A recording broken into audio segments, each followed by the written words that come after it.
Hi, my name is Terry Miller and I'm President of the Asbestos Victims Association in South Australia. AVA for short we call ourselves. We are a volunteer group of people. I want to talk to you about asbestos and explain to you why it is important to take care and be aware of its potential dangers whenever you may be dealing with it. During some 20 years of my working life, I worked for James Hardie Asbestos pipe manufacturer in its factory at Elizabeth, South Australia. I and many others work with asbestos on a daily basis.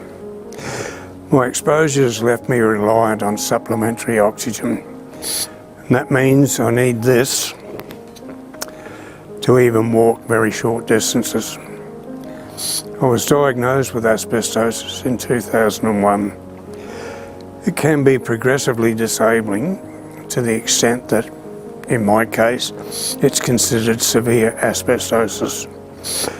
The reason our AVA volunteers and I do what we do is to create awareness to prevent others from being exposed and ending up with asbestos disease like me in the future.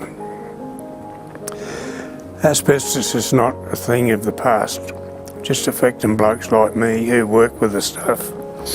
There have been many women who have been affected with asbestos diseases as well. Asbestos is commonly found in and around Australian homes, particularly homes built before 1990.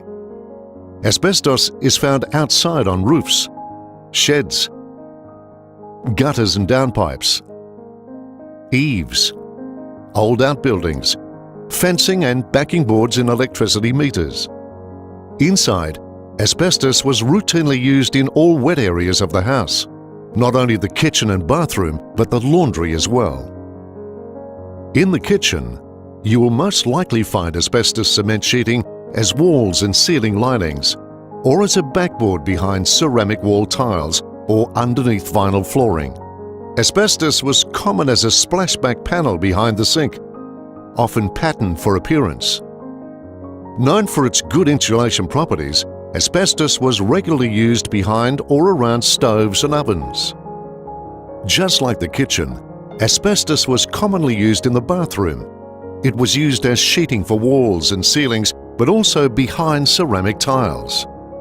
Asbestos can also be found in the sealants and adhesives used to attach tiles in the bathroom. Asbestos was used regularly to line the cubicle walls of the shower, particularly behind the shower to provide insulation to the hot water pipes. Of course, there is another wet area in most modern homes, the laundry. Asbestos was frequently used as insulation around hot water systems, as cupboard linings,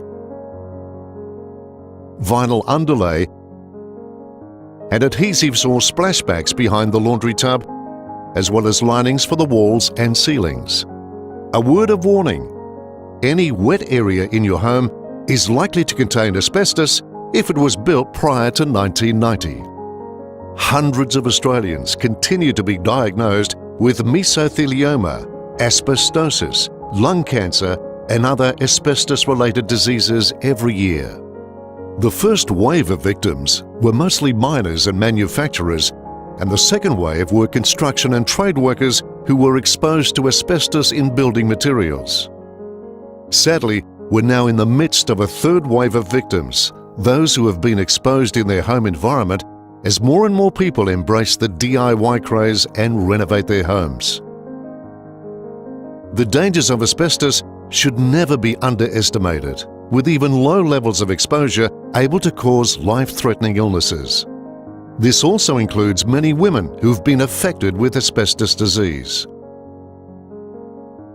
Greater community awareness is the only way to reduce the risk of exposure to asbestos in and around our homes. So if you suspect asbestos may be present in your home, you should engage a qualified asbestos assessor to conduct an inspection. If asbestos is in poor condition or is likely to be disturbed during home maintenance or renovations, you should engage a licensed asbestos contractor to remove it safely.